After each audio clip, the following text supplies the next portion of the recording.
लघु उद्योग भारती के महाराष्ट्र प्रदेश के अध्यक्ष रविंद्र जी वैद्य मेरे बहुत पुराने मित्र भी रहे हैं।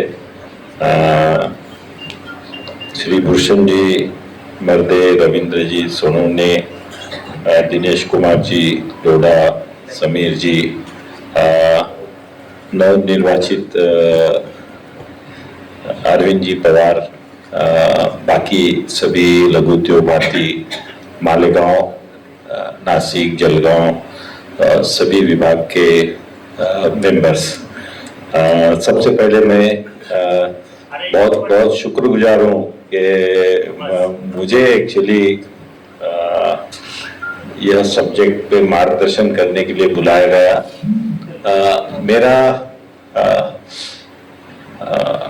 आवडीचा विषय आहे आणि मला याच्यावर बोलणं आवडतंय आणि I enjoy my work and हा जो सब्जेक्ट आहे त्याच्यावर मी थोडंसं एक बोलणार आहे लिटिल। ये दुनिया में है ना बहुत सारी लड़ाई होती रहती है। अभी रविंद्र जी ने कहा कि जो सैनिक होते हैं वो बॉर्डर पे लड़ाई करते हैं, सैनिक बॉर्डर पे लड़ाई करते हैं। They protect our border, they protect our integrity of our country actually. एक दूसरी लड़ाई है, वो है war for capturing the market, war for capturing the market. Market is, और जैसे लैंड को प्रोटेक्ट करते हैं वैसे हमारे मार्केट को हमने प्रोटेक्ट करना चाहिए। और मार्केट वॉर के सैनिक जो है ना, ये आज मेरे सामने सब बैठे हैं एक्चुअली। एक उद्योजक होता है, यह उद्योजक जो है ना, यह एक सैनिक है जो हमारे मार्केट को प्रोटेक्ट करता है। आज यदि लोढ़ा जी शुगर के पैकेट नहीं बनाते थे, समझो, तो शायद हमको चाइना से इंपोर्ट करना पड़ता था या चाइनीज माल आके यहाँ पे बिकता था। यदि मैं मशीन्स नहीं बनाता था तो यहाँ के उद्योजकों को मशीन चाइना से लाना पड़ता था। So we need to protect our market, not only protect the market but सारी दुनिया के मार्केट के ऊपर हमारी छाप रहनी चाहिए, पकड़ रहनी चाहिए। हम सब मिलकर ये देश को फिर से वो दिन ला सकते हैं जो सालों पहले इस देश को सोने की चिड़िया कही जाती है।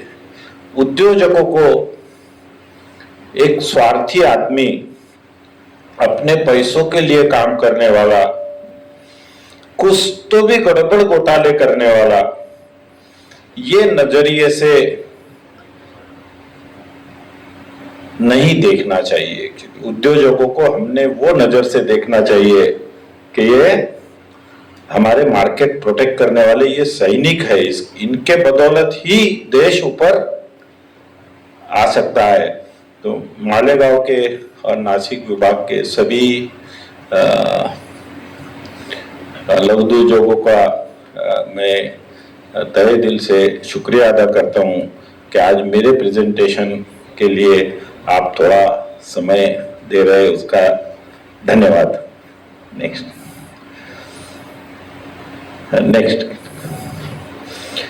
मेरा आज का जो गोल है वो बेसिकली बहुत सिंपल गोल है, और वो गोल ऐसा है कि आप सभी को एक्सपोर्ट करने के लिए थोड़ा प्रोत्साहित करूं। एक्सपोर्ट मार्केट के अंदर आप सभी का कामकाज शुरू होए और बढ़े। इसके लिए मेरा जो अनुभव है, यह अनुभव मैं आज शेयर करना चाहता हूं कि भाई मेरा क्या अनुभव है और क्या एक लघु उद्योजक के लिए वर्ल्ड मार्केट का सपना देखना यह सही है या नहीं है, जरूरी है या नहीं जरूरी है, ये मेरा जो अनुभव है यह मैं आज शेयर करना चाहूंगा। नेक्स्ट, यह आपके लिए, हम सब के लिए यह सब्जेक्ट क्यों महत्व का है एक्चुअली, क्योंकि पूरी इकोनॉमी अभी ग्लोबलाइज हो चुकी है एक्चुअली। आपके शायद घर में या इवन आपके पॉकेट के अंदर कोई ना कोई वस्तु ऐसी होगी जो वर्ल्ड में कहीं ना कहीं से आई है actually. Whatever is best it will come to consumer actually. So हम we cannot remain isolated from world market actually, इससे हम आइसोलेट नहीं हो सकते हैं। हम एक छोटा उद्योजक है, अपने को क्या दुनिया के मार्केट से लेना देना, मैं भला मेरा मालेगांव भला या मैं भला मेरा जालना भला, अपने अपने एरिया के अपन छोटे से राजा बन गए, तो आपका फ्यूचर जो है ना यह डार्क है, ऐसा आप समझ के चलो। आप में पोटेंशियल है, आपको ग्रो होना जरूरी है, और आप ग्रो नहीं होंगे तो यह देश भी ग्रो नहीं होगा एक्चुअली। सो यह सब्जेक्ट जो है ना आप सभी के लिए बहुत महत्व का सब्जेक्ट है। शायद हो सकता है कि इसमें कुछ लोग जो 50 साल, 60 साल, 70 साल के हो गए हैं, तो वह सोचेंगे कि यार मेरे लिए ये कोई महत्व का नहीं है। बट मैं ये कहता हूं कि यह सभी के लिए महत्व का इसलिए है कि आप यह विषय को अच्छी तरह से समझोगे तो जब आपका नेक्स्ट जनरेशन एक्सपोर्ट करने के लिए आगे बढ़ेगा, तो आप उसको प्रोत्साहन देने के लिए रेडी रहेंगे, उसके राह में आप ब्लॉकेड नहीं बनोगे। आपको पता है कि ये मेरा नेक्स्ट जनरेशन जो करने जा रहा है ये उसके लिए अच्छा है करके। नेक्स्ट, और हम सबको जो है ना ये मेक इन इंडिया का पार्ट बनना है, and we should be proud that we are part of this great mission of this country, make in India. मेरा छोटा वर्कर जब मशीन फिट करने के लिए विदेश जाता है, फ्रांस जाता है, अफ्रीका में जाता है, तो he goes with a pride कि मैं इंडिया से हूं और मशीन फिट करने के लिए आया हूं करके। सो मेक इन इंडिया का जो आनंद है वह आनंद आपको तभी आएगा जब आप वर्ल्ड मार्केट में उतरोगे। नेक्स्ट, मेरे पूरे प्रेजेंटेशन का जो ओवरव्यू है ये मैं देना चाहूंगा कि एक तो छोटा सा आपको मेरे कंपनी के बारे में थोड़ा सा ब्रीफ बताऊंगा, तो आपको पर्सपेक्टिव पता चलेगा कि भाई एक छोटे से गांव में से भी एक्सपोर्ट हो सकता है, तो आप तो आराम से कर सकोगे। फिर क्यों एक्सपोर्ट करना चाहिए, हिस्टोरिकली हमारा कंट्री जो है यह वर्ल्ड मार्केट में कैसे डोमिनेट करता था उसके बारे में बात करेंगे।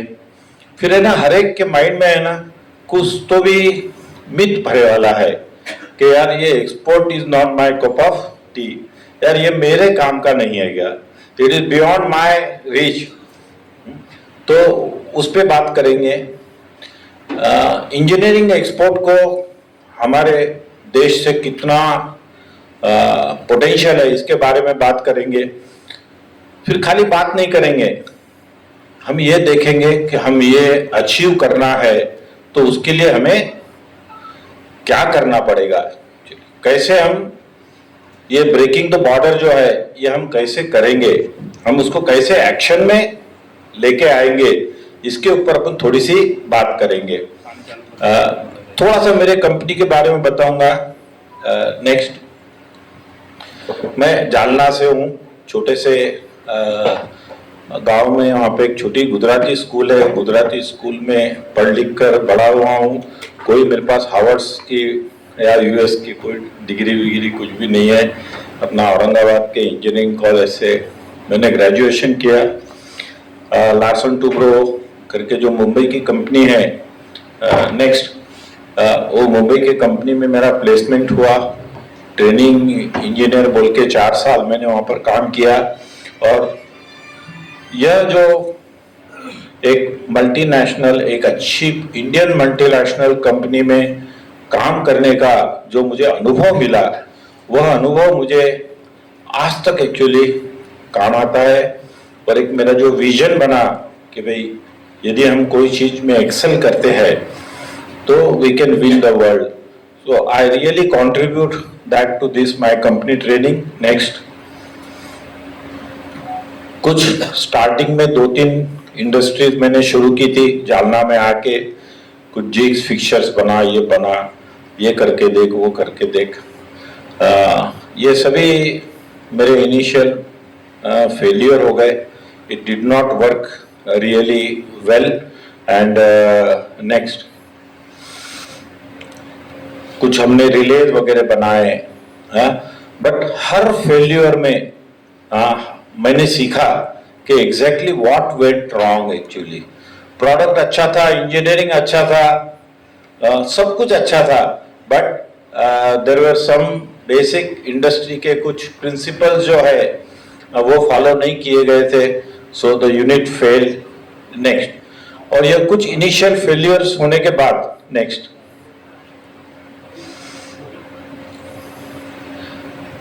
यह जो पीरियड था ना, यह पीरियड के अंदर फैमिली का सपोर्ट, फ्रेंड्स का सपोर्ट, यह बहुत महत्व का था।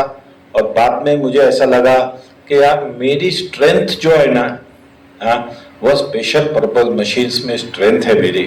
तो मैंने है ना बाकी सब चीज छोड़ के I should focus only on what I know extremely well. तो मुझे है ना आपको यह कहना है कि आप जो भी बिल्डिंग बनाना चाहते हो या जो भी आपका सपना है, तो आपकी पर्सनल स्ट्रेंथ क्या है, you should make everything around that your strength, जिसमें आपकी स्ट्रेंथ है करके, तो वह बहुत लंबा चलेगा। फिर मैं स्पेशल पर्पज मशीन्स बनाना शुरू किया। I got a very good response. मेरे को बहुत कॉन्फिडेंट हो गया कि नहीं, मैं डेफिनेटली एक अच्छा काम कर सकता हूँ। एंड स्लोली फाइनेंशियल स्टेबिलिटी भी आना शुरू हो गई। तो मेरा टेक अवे ये रहेगा कि आपने आपकी जो कोर स्ट्रेंथ है, वो कोर स्ट्रेंथ के ऊपर फोकस करना चाहिए। नेक्स्ट, यह करते करते एक बार एक अपॉर्चुनिटी आई। उस समय टैंक के मशीन्स बहुत कम बनते थे और बहुत कॉस्टली थे। एक्चुअली टेक्नोलॉजी किसी को पता नहीं थी। मुझे एक अपॉर्चुनिटी आई कि जिसके अंदर मुझे टैंक का मशीन बनाना पड़ा। सो जालना में वसुंधरा करके कंपनी है, उसके लिए मैंने पहला मशीन डिज़ाइन किया और मेरा मशीन अच्छा सक्सेस हुआ। नेक्स्ट, और उसके बाद में मैं डिसाइड किया कि नहीं, अभी अपने को फोकस सिर्फ टैंक के मशीन पे फोकस करना है, and we should become a specialized in making that specific machine. उसके बाद में थिंग्स स्टार्टेड मूविंग। आज दुलिया से हिमालय टैंक्स के वानी जी आए हुए हैं। He is one of my first customer. 1998 में मशीन दिया था मैं आपको, शायद अभी भी चालू है। हाँ, तो बेसिकली पहला मशीन वहां से हमारी शुरुआत हुई। बट एज यूजुअल आपके जैसा ही परेशान वालों के पास धंधा करो। औरंगाबाद, जालना औरंगाबाद के बाहर जाके धंधा करने का कभी सोचा नहीं था। एक्सपोर्ट का तो सोचा भी नहीं था कि हम एक्सपोर्ट करेंगे करके ऐसा। बट कभी कभी दुविधा जब होती है ना, या परेशानी जब होती है, तब हमारा दिमाग चलता है। तब तक हमारा दिमाग चलता नहीं है एक्चुअली। हाँ, तो उस समय काफी मंदी आई थी एक बार 2000 के आसपास बहुत मंदी आई थी। मेरे जितने भी एग्जिस्टिंग कस्टमर थे वो बोल रहे थे यार अभी धंधा ही नहीं है, मशीन लेके क्या करेंगे करके। हाँ? तो जब है ना परेशानी आती है ना तो उसमें हमको अपॉर्चुनिटी ग्रैब करना चाहिए। हाँ? मैंने पेपर में छोटी सी ऐड देखी कि दिल्ली में प्लास्टिक का एग्जीबिशन है और उसमें एक छोटा सा एक सेंटेंस लिखा था कि you can pay in instalment. अरे मैं बोला 10-10 हजार रुपए भर के एक स्टॉल लेना है दिल्ली में, यहाँ तो धंधा है नहीं, चलो दिल्ली करके मैंने एक स्टॉल बुक किया और पहला मेरा एग्जीबिशन में पार्टिसिपेशन प्लास्ट इंडिया के अंदर। हाँ, मैंने पहला पार्टिसिपेशन किया 3 मीटर बाय 2 मीटर का छोटा सा स्टॉल लिया। मशीन तो डिस्प्ले नहीं कर सकते थे। हाँ, तो एक मशीन का फोटो खिंचवाया और एक फोटो लगाकर एक स्टॉल लगाकर हम वहां पर वो एग्जीबिशन के अंदर बैठ गए। एंड मैं वो एग्जीबिशन का अनुभव आपको यहाँ पे सुनाऊंगा। आजू बाजू में सब छोटे छोटे पंजाब के, दिल्ली के इंडस्ट्री के चकाचक स्टॉल थे एकदम। मेरा स्टॉल एकदम सादा था, खाली पोस्टर था, अच्छा कैटलॉग भी मेरे पास नहीं था एक्चुअली जो दे सके। फिर वहां पर मुझे अंदाजा आया कि यार ये ऐसा तो नहीं चलेगा एक्चुअली। हाँ, हमको प्रेजेंटेशन, हमारे प्रोडक्ट का प्रेजेंटेशन, प्रोडक्ट कितना भी अच्छा रहो उसका प्रेजेंटेशन बहुत अच्छा होना जरूरी है एक्चुअली। यदि हमें एक बड़ा मार्केट कैप्चर करना है तो हमारे प्रोडक्ट में प्रेजेंटेशन बहुत अच्छा रहना चाहिए। हाँ? तो ये हमारे लिए आई ओपनिंग एक्सपीरियंस था एक्चुअली। और सारे वर्ल्ड के कस्टमर वहां पर आते हैं, सारे वर्ल्ड के कस्टमर वहां पर आते हैं। नेक्स्ट, एक 10-20 इंजीनियर बनने के बाद में 20 साल के एक स्ट्रगल और एक बेसिकली एम था कि यार कुछ तो भी अच्छा बड़ा करना है। हाँ, एक बहुत बड़ा ब्रेक मिला। नेक्स्ट, पहला एक्सपोर्ट ऑर्डर वह एग्जीबिशन के अंदर हमें मिला। एक्सपोर्ट का ई पता नहीं था, डॉलर का डी मालूम नहीं था। एक सरदार जी आए स्टॉल में, वह पिक्चर जो दिख रहा है ब्लू कलर के टी शर्ट में, मिस्टर जैक करके है। यह फिजी कंट्री में वह रहते हैं, उनका वहाँ पे टायर रिट्रेडिंग का बिजनेस था। वो मेरे स्टॉल में आए, स्टॉल में आके उन्होंने मशीन देखा, फोटो देखा और पूछा उन्होंने कि भाई ये टाकी बनाने का मशीन है क्या? तो मैं बोला हाँ टाकी बनाने का मशीन है। आप बनाते हो क्या? बोला हाँ मैं बनाता हूँ। तो बैठे वो, रेट वगैरह पूछा, मैंने मेरा रेट वगैरह बताया, सब किया। तो प्रोडक्शन पूछ लिया, इलेक्ट्रिसिटी कितनी लगेगी, सब स्पेसिफिकेशन वगैरह सब पूछ लिए। एंड फाइनली उन्होंने कहा, जेब में से कार्ड निकाला, ये मेरा कार्ड है, I am mister Jack from Fiji और ये मेरा ईमेल आईडी है। आप मुझे ना डॉलर के रेट दे सकते हो क्या? अभी as a entrepreneur, as a engineer, उस समय है ना टाइम्स ऑफ इंडिया के पहले पेज पे जो है ना डॉलर का रेट आता था, डॉलर का रेट आता था। तो तुरंत मैंने एक्चुअली पेपर में रेट देखा, क्या डॉलर का रेट है, 35 रुपीज शायद रेट था उस समय। मेरा मशीन का जो प्राइस दिया था डिवाइड बाय 35 करके मैंने उसको डॉलर का रेट दे दिया मैंने उसको। फिर सरदार जी ने पूछा CIF के FOB,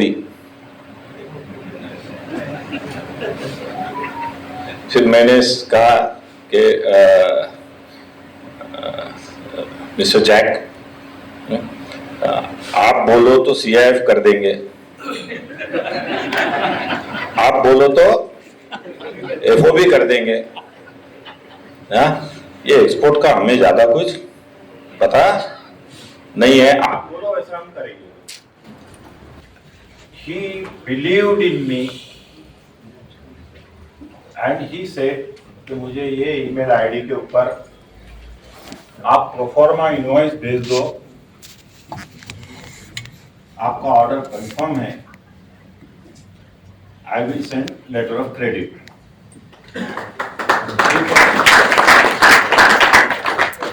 एक छोटा सा कार्ड लेकर वह एग्जीबिशन से हम जालना वापस आए।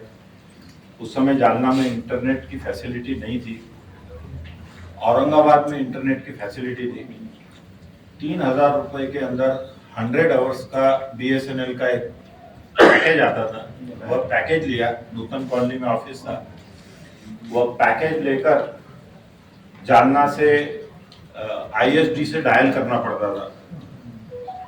अभी प्रोफॉर्मा इनवॉइस कैसे बनाना ये पता नहीं था, तो हमारे कुछ औरंगाबाद में मित्र है मुकुंद भोगले, उनके पास गया कि भाई मेरे को प्रोफॉर्मा इनवॉइस बनाना है, ऐसा ऐसा है। तो उन्होंने उनका कोई प्रोफॉर्मा इनवॉइस बना हुआ था, उसका ड्राफ्ट का कॉपी दिया मुझे और बोला इसमें सब चेंज कर ले, भेज दे करके। चेंजेस करके मैंने वो ईमेल कर दिया, ईमेल कर। तो एक बात मैं यहाँ कहता हूँ कि आपको जब अपॉर्चुनिटी आती है और कुछ इशू आता है, definitely you take help of, जिसको पता है उसकी मदद लो, जिसको पता है उसकी मदद लो। मेरे लाइफ के अंदर काफी बार मेरे को एक्सपोर्ट के रिलेटेड इश्यूज आए, प्रॉब्लम आए, बट जो ऑलरेडी एक्सपोर्टर है उसके पास जाके पूछने में शर्म नहीं करनी चाहिए। नॉलेज जो है ना, ये हमको लेना पड़ेगा। ये सिस्टम नया है, हमको नॉलेज डेफिनेटली लेना पड़ेगा। तो प्रोफॉर्मा इनवॉइस गया, कुछ दिनों के बाद में रजिस्टर्ड पोस्ट से LC आई। अब जिनके में हमने कभी LC देखी नहीं थी कि LC कैसे रहती है करके, स्टैंडर्ड चार्टर्ड बैंक की LC थी। सो वो LC बैंक में लेके गए। As usual there were lot of problem from the bank, और वो सब करते करते हमारा पहला एक्सपोर्ट, फिजी का पहला एक्सपोर्ट हमारा चले गया। कंटेनर में कैसे लोड करने का है, पैकिंग कैसे करना है, डॉक्यूमेंटेशन कैसे करना है, यह सब के लिए we got a very good consultant from Aurangabad, और उसने एक्चुअली पूरा काम व्यवस्थित करके दिया। पहला एक्सपोर्ट हमारा हो गया।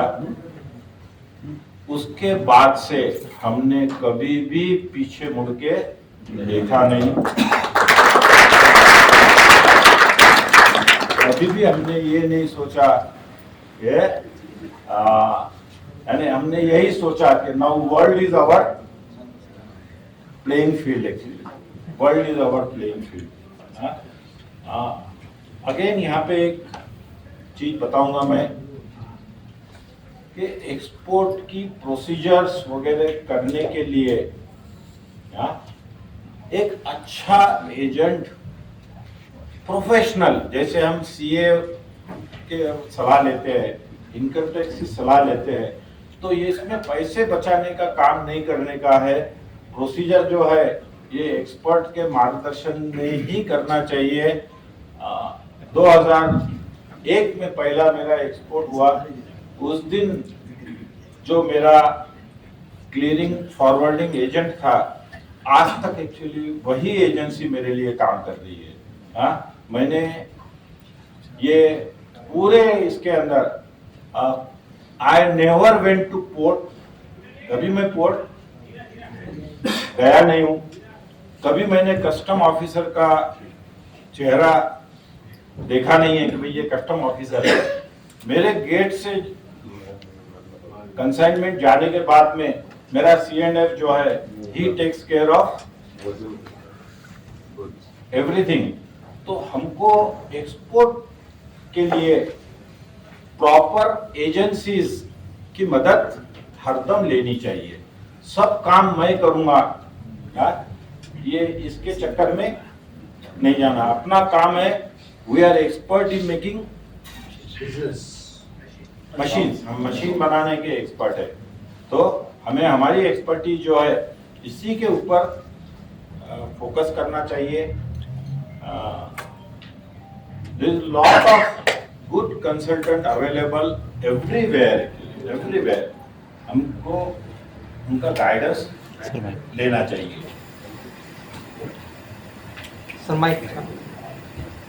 सो पहला एक्सपोर्ट होने के बाद में, जैसे मैंने कहा कि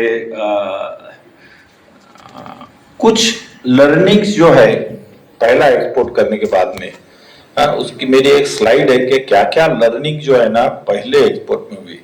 सबसे पहला तो जो है कि हमारा माइंड जो है ना ये ओपन होगा एक्चुअली। फील्ड जो है कि भाई वर्ल्ड इज माय फील्ड।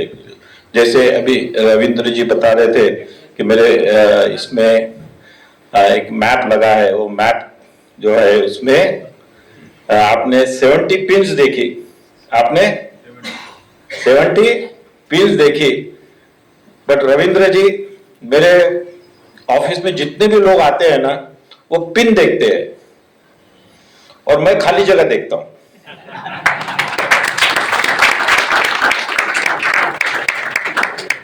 सब लोग पिन देखते हैं और मैं खाली जगह देखता हूं। These are the countries, 70 countries जहां पे हमने अभी तक हमारा मशीन बेचा है। नेक्स्ट, 258 कंट्रीज ये वर्ल्ड में है, 258।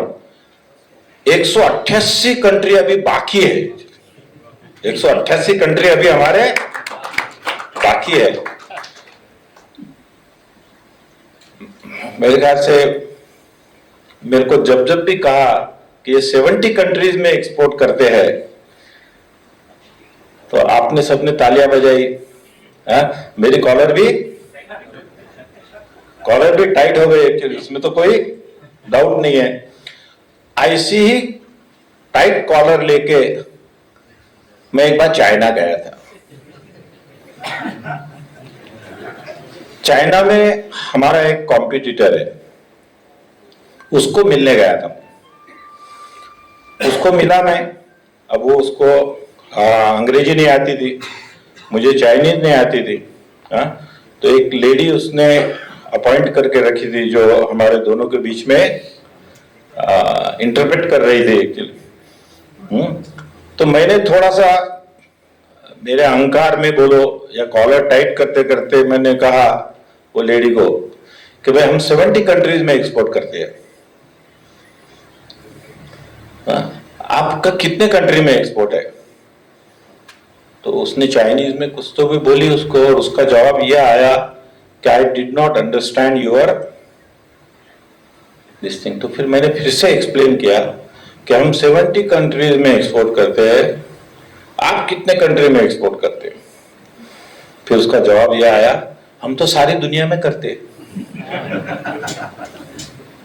हम तो सारी दुनिया में करते। सारी दुनिया को मेरे बाप का मार्केट है, ये करके चाइना के छोटे छोटे कंपनीज काम कर रहे हैं actually with that intention. They never think कि मैं 10 कंट्री में करूं कि 5 कंट्री में करूं कि 20 कंट्री में करूं। They are part of the globe economy, और उनका माइंडसेट जो है ना सारी दुनिया के एक्सपोर्ट में बना है। मैं लघु उद्योग प्रार्थी और आप सभी को कहूंगा कि माइंडसेट बनाना यह बहुत जरूरी है, 100% जरूरी है। कल्चरली, हिस्टोरिकली यदि हम देखते हैं तो यह डाटा जो है ना, हिस्टोरिकल डाटा है। वर्ल्ड मार्केट में ईस्वी सन 1700 में इंडिया का शेयर 24.4 था। 24.4% world trade was done by India. Next was China जो 22.3% था, और उसके बाद में सब लोग उसके नीचे थे एक्चुअली। सो अप्रोक्सीमेटली वर्ल्ड मार्केट का 50% इंडिया चाइना दोनों मिलके करते थे, दोनों मिलके करते थे।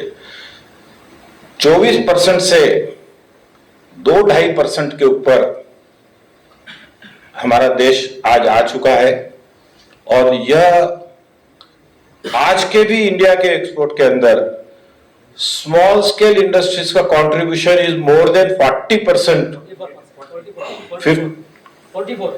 44% कंट्रीब्यूशन जो है ना, यह छोटे छोटे लोगों का है एक्चुअली। तो मैं यह सिर्फ इसलिए बता रहा हूं कि आपके रविंद्र जी डीएनए की बात कर रहे थे, तो हमारे डीएनए में जो है ना, ये खून बह रहा है, कौन सा? मार्केट शेयर का है। हमारे पूर्वज जो थे, मैं एक उस समय के एक एक्सपोर्टर की बात बताता हूं कि वो एक्सपोर्टर जब घर से निकलता था ना, उस समय का एक्सपोर्टर जब घर से निकलता था ना, तो घरवाली आरती करती थी, टीका लगाती थी कि शायद ही ये वापस आएगा। घोड़े से ज्यादा कोई फास्ट व्हीकल नहीं था, माल ऊंट और बैलगाड़ी में जाता था। बॉर्डर तक जाके, काबुल में जाके बिजनेस करना पड़ता था। आज मेरी बेटी एक्सपोर्ट देखती है, 4 साल में 24 कंट्री विजिट करके आई है। वो घर से निकलती है, औरंगाबाद एयरपोर्ट पहुंचती है, व्हाट्सएप पे मैसेज आता है, security check, boarded, landed at Mumbai, waiting at the gate. Destination पे जाके मैसेज आता है, पहुंच गई। इतनी फैसिलिटी लेने होने के बाद क्या हम वर्ल्ड मार्केट को कैप्चर करने के लिए क्यों तैयार नहीं है? क्यों बाहर जाने को हमारे को डर लगता है? कौन हमें रोकता है बाहर जाने से? Nobody stops you to go out and do the business. ये हमारा डीएनए है, तो मुझे लगता है कि हमने खुद बाहर धंधा करना चाहिए। और यदि हम खुद धंधा बाहर नहीं करना चाहते हैं कि मेरी उम्र हो गई यार, अभी मैं कहाँ जाऊं अफ्रीका, कम से कम नेक्स्ट जनरेशन के आड़े नहीं आना चाहिए। उनको प्रमोट करना चाहिए कि भाई धंधा अपन बाहर का कैसे कर सके। नेक्स्ट, यह 25% बिजनेस जो था ना हमारे हाथ में, so there was some system of quality control.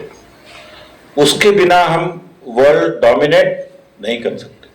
Rani Elizabeth के जो कपड़े हैं ना, वो इंडिया के सिल्क से बनते थे, because it was having quality. और वो क्वालिटी का सिस्टम जो है हमारे देश में लगा हुआ था। और वो क्वालिटी का सिस्टम क्या था? मैं एक एमबीए के इंस्टीट्यूट में मुझे बुलाया गया, मार्केटिंग के रिलेटेड, क्वालिटी कंट्रोल के रिलेटेड सेमिनार था। मेरे पहले एक वक्ता थे जो पूना के ऑटोमोटिव कंपनी के क्वालिटी कंट्रोल मैनेजर थे। उनका एक्चुअली लेक्चर था कि भाई क्वालिटी कंट्रोल की सिस्टम कैसी रहनी चाहिए so that we can dominate the world market. He said everything perfectly all right, but उनके पूरे भाषण में जो है टोयोटा सिस्टम का नाम कम से कम 50 बार नाम आया कि भाई टोयोटा सिस्टम चाहिए, उसकी ये सिस्टम चाहिए, उसकी ये सिस्टम चाहिए, उसका वो सिस्टम चाहिए. उसके बाद मेरी बारी आई तो पहले मैंने शुरुआत ही किया कि सॉरी, मैं आपसे क्षमा मांगूंगा कि आपके और मेरे व्यूज जो है कहीं नहीं मिलते हैं करके. हम जब टोटल वर्ल्ड डोमिनेट करते थे ना तो एक सिस्टम थी एक्चुअली हमारे पास, और वो सिस्टम क्या थी मैं बताता हूं अभी आपको, और वो सिस्टम हमें अभी अडॉप्ट करनी है. Indian quality control system. Ramayan तो सभी ने पढ़ा होगा, और शबरी को कौन नहीं जानता है? हर आदमी शबरी को जानता है, छोटा छोटा आदमी भी शबरी को जानता है. शबरी यह भिल्ल समाज से थी, बूढ़ी थी, आदिवासी एरिया में रहती थी. हार्वर्ड यूनिवर्सिटी की कोई उसके पास डिग्री नहीं थी, न उसके पास कोई टोयोटा सिस्टम का ज्ञान था. उसके दिल में एक ही भावना थी कि राम मेरे पास आया है, I will not give defective product to my Ram.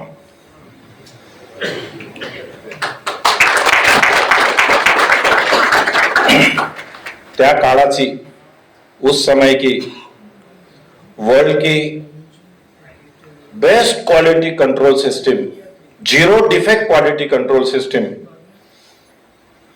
उसने अडॉप्ट की and delivered 100% satisfaction to Ram. हमारे जो कारीगर थे उस समय के, बहुत सारा कपड़ा जो है ना मालेगांव से और पैठन से एक्सपोर्ट होता था. पैठन से भी एक्सपोर्ट होता था, मालेगांव से भी एक्सपोर्ट होता था. वो कारीगर जो है ना बुनता था ना, तो उसको कुछ डिफेक्ट दिखता था ना तो वो फेंक देता था. वो दैट वाज अवर कल्चर. अंग्रेज आने के बाद में हमारा कल्चर थोड़ा सा बदल गया है. और मैं क्वालिटी कंट्रोल सिस्टम जो है ना, ये वर्ल्ड की बेस्ट वापरनी चाहिए. इफ इट इज टोयोटा की है तो टोयोटा की, if it is from America it's America. System आप बेस्ट वापरो, पर भावना जो है ना वो ये रहनी चाहिए कि I will not give defective product to my customer. यह एक प्रिंसिपल से हम आदि आगे बढ़ते हैं ना तो अगेन रियल में जो अच्छे दिन है वो आ जाएंगे. नेक्स्ट, अभी ये Z to A. Z stands for Zambia and A stands for America. A stands for America. मुझे बहुत छोटे छोटे इंडस्ट्री वाले बोलते हैं कि हमारे पास जो है ना एक्सपोर्टेबल प्रोडक्ट ही नहीं है. We don't have product which can be exported. क्योंकि हमारे माइंड में बैठा है export is equal to export to Europe, export is equal to export to America. ये हमारे माइंड में बैठा है. सर, सबसे डिफिकल्ट मार्केट यदि वर्ल्ड में कोई होगा ना, दैट इज इंडियन मार्केट. ये सबसे डिफिकल्ट मार्केट है. You have to be very competitive. Customer को यानी इंडियन प्राइस में जर्मन की मशीन ही चाहिए रहती है, बराबर. एंड यदि वो कस्टमर को आप डील कर रहे हो, वो कस्टमर को आप सेटिस्फाई कर रहे हो, and you are successful in Indian market, if you are successful in Indian market, 200 country ऐसे हैं जहां पे ये मटेरियल जो है ना एज इट इज बिकेगा, एज इट इज बिकेगा। ये सब छोटे छोटे कंट्रीज है, छोटे छोटे कंट्रीज है। हाँ, जाम्बिया जो है वो मुझे डॉलर देता है, अमेरिका वाला भी डॉलर देता है। तो एज लॉन्ग एज एक्चुअली मुझे डॉलर आ रहे हैं, how does it make difference कि मैं जाम्बिया को दे रहा हूं मटेरियल या अमेरिका को दे रहा हूं। जाम्बिया से शुरुआत करो, जहां पे आपका माल जो है ना as is where they are ready to buy it. उनको अच्छा अल्टरनेटिव नहीं मिलता है, इसलिए वो चाइनीज बाय करते हैं। जापानीज, जर्मनी, अमेरिकन वो अफोर्ड नहीं कर सकते हैं। So what they can afford is Indian and Chinese material. वो उनकी अफोर्डिंग कैपेसिटी है। वो दोनों के अंदर उसको इंडिया का माल अच्छा लगता है, बट हम जाएंगे नहीं उनके पास तो कैसे होगा actually. We need to go out of Malegaon, we need to go out of Nashik, we need to go out of India. तो एक्चुअली समृद्धि हम मालेगांव में ला सकेंगे। नेक्स्ट, ये इंजीनियरिंग एक्सपोर्ट जो है ना, ये पूरे वर्ल्ड के अंदर इंडिया से जो एमएसएमई में से मैक्सिमम मटेरियल जो एक्सपोर्ट होता है ना, दैट इज इंजीनियरिंग एक्सपोर्ट्स। यह सबसे ज्यादा एक्सपोर्ट होता है। छोटे कंपनी जो है इसमें डोमिनेट अपने अपने फील्ड में कर सकते हैं। तो मुझे ऐसा लगता है कि हम सब ने के लिए जो है एक्सपोर्ट के ऊपर फोकस करना चाहिए। नेक्स्ट, यह कहाँ पे कैसा एक्सपोर्ट होता है, या फिर this data is everywhere available in the net actually. और ये प्रेजेंटेशन जो है ये मैं शेयर करके जाऊंगा एक्चुअली। नेक्स्ट, हमारे एडवांटेजेस क्या है and what is our strength as far as the engineering export is concern. हमारे पास इंजीनियरिंग की कॉस्ट कम है एक्चुअली। टूलिंग कॉस्ट सबसे कम है इंडिया के अंदर। इंजीनियर्स आर अवेलेबल एट, यदि हम इंटरनेशनल रेट के हिसाब से बात करते हैं तो engineers are low cost in India. हमको बहुत सारी चीजें जो है ना, हम वर्ल्ड लेवल में जो है ना कॉस्टिंग के बारे में हमारी कॉस्टिंग बहुत कम आती है। प्रॉब्लम खाली आता है क्वालिटी, कमिटमेंट। जो कमिटमेंट दिए वो पूरा नहीं करते हैं, यह एक बहुत बड़ा प्रॉब्लम है। जितना मेरा मटेरियल अफ्रीका जाता है और गल्फ कंट्री में जाता है, अफ्रीका में every alternate industrialist is Gujarati. Every alternate industrialist is either Gujarati और सिंधी और मारवाड़ी और इंडियन ओरिजिन। तो ये पूरे दुनिया में हमारे जो एम्बेसडर्स जो है ना, ये स्प्रेड हुए वाले। But the moment you go to them ना, वो बोलता है यार ये इंडिया से आया है ना, डेफिनेटली ये है ना, ये टाइम पे देगा नहीं, एंड बाद में रोएगा करके और मेरे को भी रुलाएगा करके। ये रिपुटेशन जो है, यदि आप ब्रेक कर सको, जो हमने ब्रेक किया है, आज वो रात को 10-11 बजे फोन आता है, अरे सुनील भाई एक मशीन मोकलाओ ना यार हमने। That is it, it's earning the faith, it's earning the faith. हमारे एम्बेसडर सारे दुनिया के अंदर फैले वाले। गल्फ कंट्री में यदि आपको बिजनेस करना है मैनेजमेंट लेवल के ऊपर, most of the time you will be dealing with the south Indian. Most of the time you will be dealing with the south Indian. But उसको भरोसा नहीं रहता है कि यार ये बराबर देगा कि नहीं देगा करके। We need to create that faith, और वो एक बार हम फेथ क्रिएट कर लेते हैं, there is no looking back actually. Next,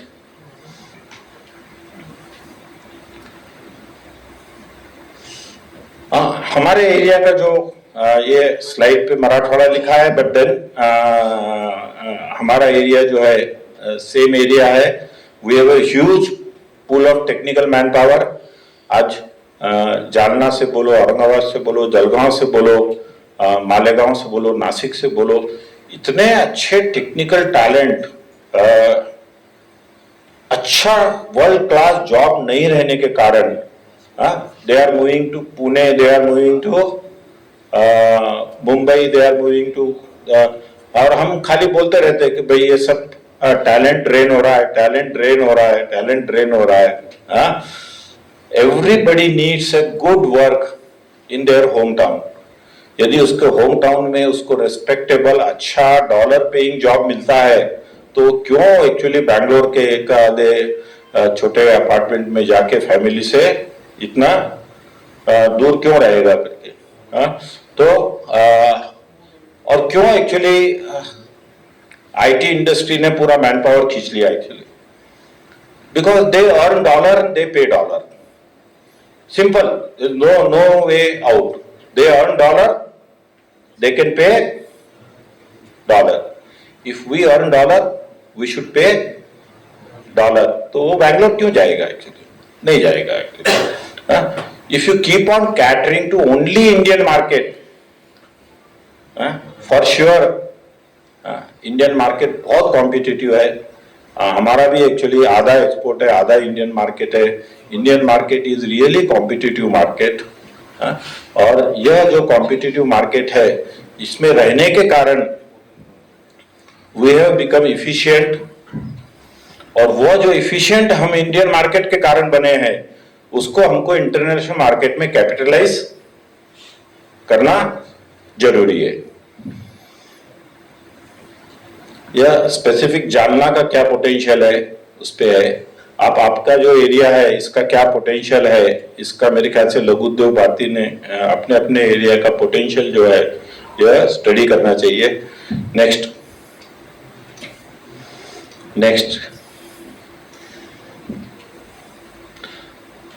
एक छोटी सी बात मैं ये कहूंगा कि हमारे पूरे इकोसिस्टम में एक्सपोर्ट हाउस जिसको बोलते हैं, जो छोटे इंडस्ट्री से मशीन्स मटेरियल परचेस करके जो एक्सपोर्ट करते हैं, there are lot many export houses in Mumbai, जो सारे इंडिया से, वो राजकोट से डीजल इंजन लेंगे, वो फगवाड़ा से ब्रास की आइटम लेंगे, जामनगर की ब्रास की आइटम लेंगे। ये सब एक्चुअली वो कंसोलिडेट करते हैं, मुंबई में बैठ के सारे दुनिया में एक्सपोर्ट करते हैं। Export houses also play very big role in development of small industries. तो मुझे लगता है कि गवर्नमेंट ने जो है एक्सपोर्ट हाउसेस के ऊपर वर्क करना चाहिए। हर डिस्ट्रिक्ट प्लेस में 2-4 एक्सपोर्ट हाउसेस रहना, जो छोटे छोटे इंडस्ट्रीज का माल परचेस करके बाहर बेच सके, और एक्सपोर्ट हाउसेस को गवर्नमेंट ने अच्छी तरह से सपोर्ट करना चाहिए। नेक्स्ट, जैसे मैंने कहा कि हमारे माइंड में है ना एक कुछ भ्रांतियां बोलते हैं, मिथ बोलते हैं, ये बैठ गए, ओवर ए पीरियड बैठ गए एक्चुअली। तो मैं उसमें की कुछ जो है वो मैं आज निकालना चाहूंगा। Export is not my cup of tea. अरे यार, ये मेरा काम नहीं है, मैं I am too small person to export. मैं छोटा आदमी हूँ, ये क्या एक्सपोर्ट की बातें कर रहे हैं करके। यहाँ पे इंडिया का धंधा करते करते 24 घंटे निकल जा रहे हैं। ग्राइंडिंग बोलते हैं ना उसको, आपने कुछ शब्द यूज किया था उसमें, है ना। तो हम इसके अंदर ही यार बिजी है। अभी कहाँ झंझट मोल लेते हैं करके, कहाँ झंझट मोल लेते हैं। किसको अच्छा मार्जिन नहीं अच्छा लगता है? सबको अच्छा लगता है। आप एक्सपोर्ट करोगे ना, आपके मार्जिन इंप्रूव होंगे। I can give it on the bond paper, और हर छोटा आदमी एक्सपोर्ट कर सकता है यदि उसके माइंड में ये फिक्स हो गया कि मेरे को अमेरिका और यूरोप में अभी नहीं जाना है। I will go to Africa, I will go to South America, I will go to lot many other countries. पहले मेरा माल वहां बेचूंगा, डॉलर कमाऊंगा, बाद में देखेंगे आगे क्या करना है करके। I do not have exportable product. मेरे को एक्सपोर्टेबल प्रोडक्ट मेरे पास है ही नहीं। मैं तो खाली कचौरी बनाता हूं, मैं खाली कचौरी बनाता हूं, मेरे को क्या एक्सपोर्ट की बात कर रहे हैं। सर जामनगर के अंदर है ना एक कचौरी वाला है, मेरे को नाम याद नहीं है, ऑनलाइन अवेलेबल है। हाँ, 30-35 करोड़ रुपए की कचौरी अमेरिका में एक्सपोर्ट करता है वो। कचौरी एक्सपोर्ट करता है, क्योंकि गुजराती लोग कहीं भी जाएंगे ना, या इंडियन लोग कहीं भी जाएंगे, कचौरी पसंद आएगी। So you can not be too small कि आपके पास प्रोडक्ट नहीं है करके। औरंगाबाद में एक लेडी है, मेरे को 7-8 साल पहले मुलाकात हुई थी एक कार्यक्रम के अंदर। यूएस में जब महाराष्ट्रियन फैमिली में मुंज होती है तो उसको मुंज का कुछ सामान लगता है, तो यहां पर वो क्या करती है, मुंज का जो सामान लगता है ये पैक करती है, डीएचएल से वहां भेजती है, और डॉलर में पेमेंट उसके अकाउंट में आता है। That is the smallest exporter I have seen. उसकी कोई दुकान नहीं है, कुछ भी नहीं है, उसका आईसी कोड नहीं है उसके पास, कुछ भी नहीं है। There is a demand and she is a supplier. There is a demand, she is a supplier. तो मैं छोटा हूं, मैं एक्सपोर्ट नहीं कर सकता हूं, यह हमारे माइंड से हमें निकाल देना है। I need very high quality product. Export करना है ना तो क्वालिटी बहुत अच्छी चाहिए, यह भी माइंड से निकाल दो। मैं ये नहीं बोलता हूं क्वालिटी इंप्रूव मत करो, क्वालिटी इंप्रूव मत करो, ये नहीं बोल रहा हूं मैं। बट कस्टमर यदि मेरी क्वालिटी लेने को राजी है, he is ready to pay me in dollars, so who is a European person जो बोलता है ये मशीन की क्वालिटी अच्छी नहीं है करके, उसके लिए अच्छी नहीं होगी। बट मेरे कस्टमर को this is affordable quality, this is affordable quality. So don't try to be a best quality. आपके कस्टमर को जो अफोर्ड हो सके वो क्वालिटी बनाओ।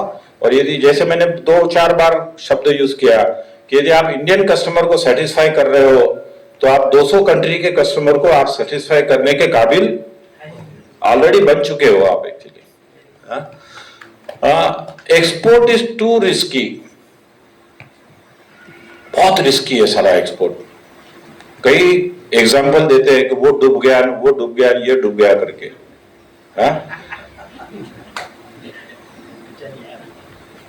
मेरा सबसे ज्यादा पैसा इंडिया में डूबा है। 20 साल में मेरा जितना भी डूबा है ना वो इंडिया में डूबा है, क्योंकि पहचान वाला रहता, किसी की पहचान निकाल के आता, उधारी देना पड़ती, बराबर। वो अफ्रीका का काला आदमी जब आता है ना तो उधार नहीं मांगता, वो एलसी देता है, कैश देता है। Export is risky if you have not understood the rules and games of international business. यह आपको सीखना पड़ेगा, then export is not risky. कोई तुम्हारे को लालच देता है और आप एक्सपोर्ट करते हो और उसमें आप फंस जाते हो, तो यह तो लालच ने फंसाया है आपको, धंधे ने नहीं फंसाया है, धंधे ने नहीं फंसाया। लालच ने फंसाया है एक्चुअली। तो ऐसे एग्जाम्पल जो है ना, ये भूल जाओ, चलते रहता है, इंडिया में ज्यादा पैसे डूबते हैं। तो हमको यदि एक्सपोर्ट की प्रोसीजर्स करेक्ट पता है, and we are taking guidance of good consultants, and our product should have that quality which is acceptable to my customer, तो export is not at all risky. I need to be fluent in English. एक mind में बैठा है कि भाई English बहुत अच्छी आनी चाहिए, एक्सपोर्ट करने का ना तो धाड़ धाड़ धाड़ इंग्लिश बोलना चाहिए। ऐसा है अपने यहाँ पर माइंड में बैठा हुआ है। 95% of big Chinese exporter cannot speak English. Cannot speak English. Cannot speak English. कौन सी भाषा है जो सारे दुनिया में सब लोग समझते हैं? सबसे ज्यादा समझने वाली भाषा कौन सी है?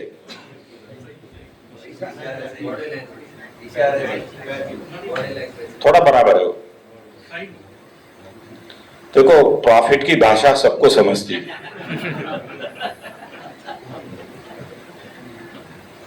बराबर है। If you speak language of profit ना, आपका प्रोडक्ट लैंग्वेज ऑफ प्रॉफिट बोलना चाहिए। सबको समझती दुनिया के अंदर, दुनिया में सबको समझती। एक छोटा सा उदाहरण दूंगा मैं, समय है ना अपने पास? छोटा सा उदाहरण दूंगा।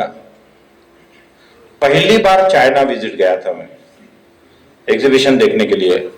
एग्जीबिशन देख लिया, लास्ट डे था, ग्रुप में साथ में थे, तो हमारा जो ट्रैवल एजेंट था ना, उसने एक वहां पे स्ट्रीट मार्केट होते हैं जहां पे यू कैन बार्गेन, सब कर सकते हो।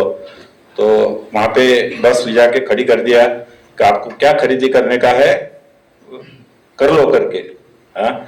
अभी चाइना गए वाले हैं, वापस घर जा रहे हैं, तो मैं बोला यार अपनी मिसेस के लिए कुछ तो भी अच्छी गिफ्ट लेके जाते हैं, घर खुश तो अपन खुश। तो वो रोड के ऊपर एक 80 इयर्स की लेडी कुछ पर्सेस लेके बैठी थी, लेदर के पर्सेस लेकर बैठी थी। मैंने एक पर्स उठाया, वो मेरे सामने देख रही थी, फिर दूसरा उठाया देख रही थी, तीसरा उठाया देख रही थी। एक पर्स मेरे को थोड़ा सा पसंद आया कि भाई ये लुकिंग समथिंग डिफरेंट है। तो मैंने उसको पूछा what is the price, what is price. तो उसने कैलकुलेटर उठाया और आंकड़ा दबाया और ऐसा दबाया। मैंने वो प्राइस देखा, फिर मैंने पूछा उसको डॉलर और युआन, तो भाई ये डॉलर है या लोकल करेंसी है? तो बोले रेनबी, रेनबी। वहां पे लोकल करेंसी को वो लोग रेनबी बोलते हैं, हम युआन बोलते हैं। तो अपना रेनबी का मल्टीप्लिकेशन किया, देखा मैं कि यार ये तो बहुत ज्यादा महंगा है करके। फिर थोड़ा मैं निगोशिएट करने के लिए मैंने मेरा फिगर डाला उसमें, तो करके उसको बताया। तो बोले नो नो। फिर उसने कोई फिगर डाली, वो बताई मेरे को, मैं बोला नहीं।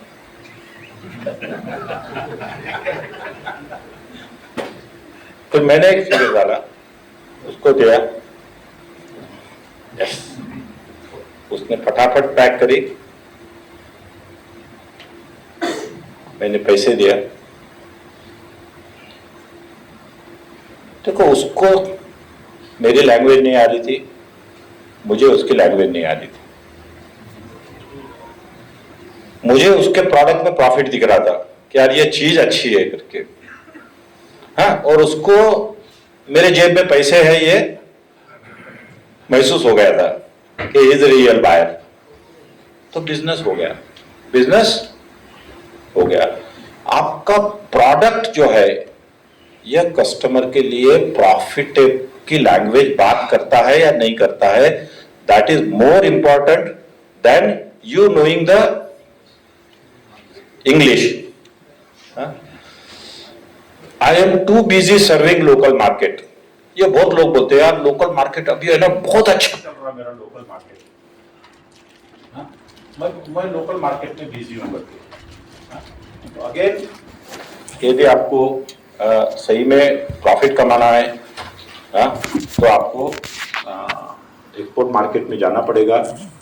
Local market is competitive, it will remain competitive, इसमें कोई डाउट नहीं है। सारे दुनिया की नजर इंडियन मार्केट के ऊपर है, क्योंकि इंडियन मार्केट में वर्ल्ड क्लास क्वालिटी भी बिकती है और आप वर्ल्ड क्लास क्वालिटी कब बनाओगे, जब आप वर्ल्ड क्लास मार्केट तैयार करोगे। तो आप टेक्नोलॉजी भी वर्ल्ड क्लास यूज करोगे, आप फाइनेंस भी आपका इंफ्रास्ट्रक्चर भी वर्ल्ड क्लास बनाओगे। आज जालना में हमने वर्ल्ड क्लास इंफ्रास्ट्रक्चर बनाया है just because we have world class market with us actually. तो हमको कस्टमर जब अच्छा मांगेगा तो हम धीरे धीरे ग्रो हो जाएंगे।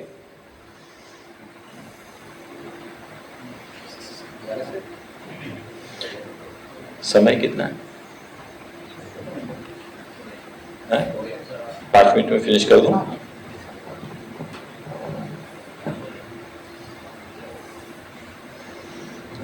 नेक्स्ट,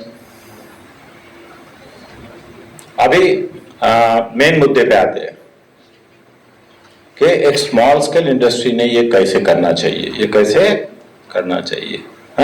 सबसे पहले तो जो है ना, अभी हमको इंटरनेट जैसा एक टूल अवेलेबल है, जहाँ पे इंटरनेट से हम थोड़ा सा रिसर्च करके एक प्रोबेबल कौन से कंट्री के अंदर ये मटेरियल बिक सकता है, इसका एक अंदाजा निकाल के 1 या 2 इंटरनेशनल एग्जीबिशन को पहले विजिटर बोल के जाने का है, जस्ट टू नो कि भाई क्या है, क्या चलता है वर्ल्ड मार्केट में, क्या मिलता है, क्या रेट में मिलता है, वहां पे क्या रेट है।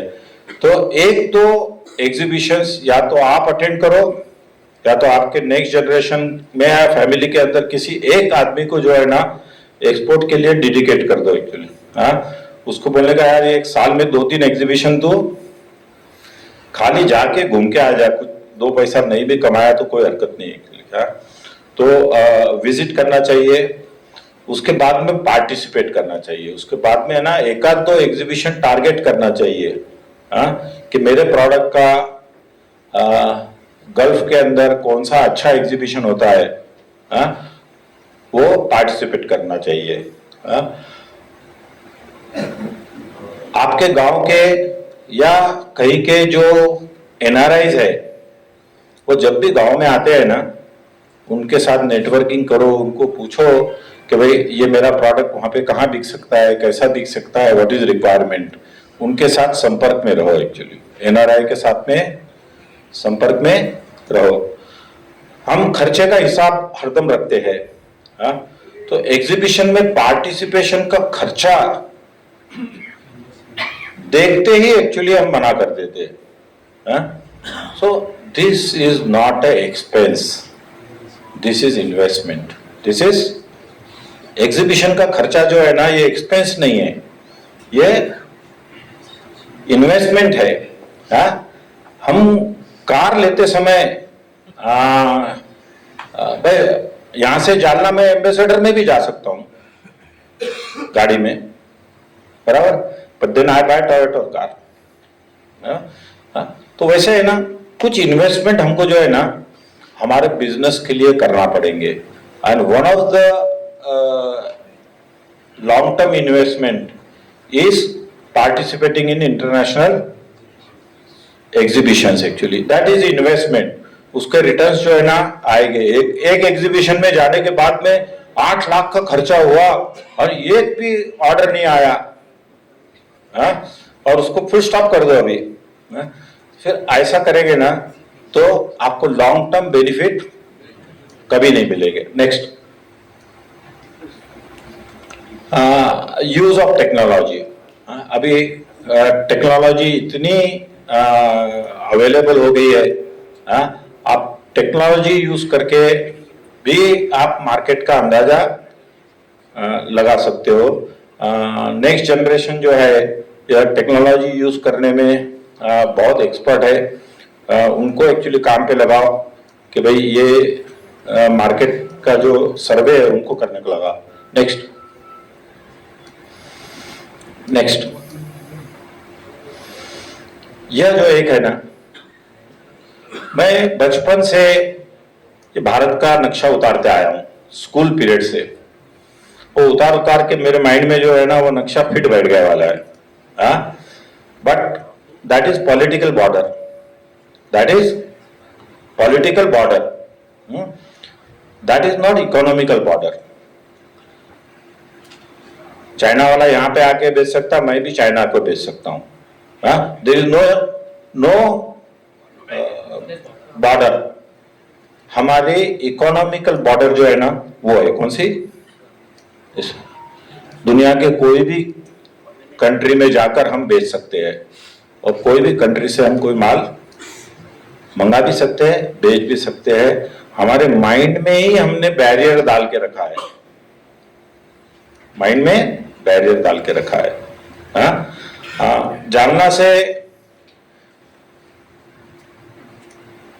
जालना से कलकत्ता दूर है कि दुबई? कलकत्ता की फ्लाइट की टिकट जो है ना वो दुबई की फ्लाइट की टिकट से ज्यादा है,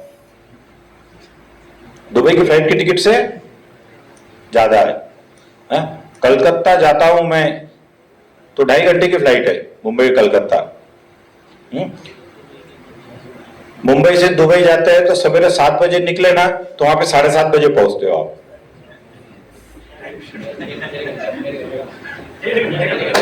हाँ, 1.5 घंटे का फर्क है, बराबर है। तो कहने का मतलब हमारे माइंड में जो है ना डिस्टेंसेस जो है कि ये बहुत दूर है करके, अरे दुबई दूर नहीं है, कलकत्ता दूर है। हमारी जो इकोनॉमिकल बॉर्डर हमने हमारे माइंड पे डाल के रखी है ना, ये निकालना जरूरी है हमको। Next, know your strength. अपनी स्ट्रेंथ को आप पहचानो। यंग टैलेंटेड नेक्स्ट जनरेशन जो है उसका पूरा पूरा उपयोग करो, उनको फ्रीडम दो, take advantage of their skills, उनके स्किल का एडवांटेज लो। मेरे को 20 साल का 25 साल का अनुभव है, तो ऐसा मत कर, आपको कुछ भी अनुभव नहीं है। नेक्स्ट, आगे आगे आगे जो बिजनेस होने वाला है उसका अनुभव आपको 0 है, पास्ट का अनुभव बहुत ज्यादा होगा। 24 साल के अंदर मैंने 42 कंट्री विजिट किया है 24 साल में, और मेरी बेटी ने 4 साल के अंदर 24 कंट्री ऑलरेडी हो गए उसके। And she has bot almost equal business जो मैंने 24 साल के अंदर लेके आया है, उतना बिजनेस उसने 4 साल में लेके आ गई करके। So we have to keep faith on हमारे नेक्स्ट जनरेशन के ऊपर, हमको फेथ रखना चाहिए। जीएसटी रिजाइन जो है ना, ये एक्सपोर्टर के लिए one of the best gift given by our prime minister Narendra Modi. मेरा इतना रिफंड में पैसा अटके वाला रहता था पहले, आज एक्चुअली मेरे अकाउंटेंट लेवल का आदमी ही सब देख लेता है। एक्चुअली मुझे देखने की कोई आवश्यकता भी नहीं होती है, कुछ भी नहीं होती है। एक्सपोर्ट के रिलेटेड रिफंड जो है वो घर बैठे आ जाता है, किसी को पैकेट वगैरह देने का कोई काम नहीं रहता है, कुछ तकलीफ नहीं होती है एक्चुअली। ये रेडी इंफ्रास्ट्रक्चर हमारे लिए कंट्री ने दिया है, इसको हमको लिवरेज करना चाहिए। नेक्स्ट, अभी एक छोटा सा बात करके मैं खत्म कर रहा हूं। See, man is driven by the dreams. वो ड्रीम से ड्राइव होता है। आप और आपका नेक्स्ट जनरेशन ग्लोबल ड्रीम नहीं रखोगे। अभी I always say to my all workers, my team members, my family, कि मेरे को मेरे कंपनी वर्ल्ड में नंबर 1 करनी है। 28 साल हो गए, आज तक मेरे को किसी ने मेरा गला नहीं पकड़ा है कि 1 क्यों नहीं हुई करके। अभी किधर है, अभी किधर है? सवाल है ना, अभी किधर है का नहीं है। सवाल यह है कि मेरा ड्रीम है, इसको नंबर 1 करूंगा। होंगी नहीं होंगी ये टाइम बताएगा यार। नहीं हुई तो कोई मेरे को नरेंद्र मोदी फांसी पे लटकाने वाला नहीं है। मेरा ड्रीम नहीं रहेगा तो मेरे टीम का ड्रीम नहीं रहेगा। मैं यदि रोते बैठूं यार बहुत कॉम्पिटिटिव मार्केट हो गया, मार्जिन कम हो गया वाला है, लोग पैसे नहीं देते हैं, अगले महीने पगार होगा कि नहीं होगा, क्या मालूम। ये बैंक वाले भी बहुत परेशान कर रहे हैं, ये गवर्नमेंट ने तो एक्चुअली ऐसा करना चाहिए वैसा करना चाहिए। तो मेरा आदमी को सोचेगा कि यार सांप के ड्रीम पूरे नहीं हो रहे, आप दूसरा कहीं देखो,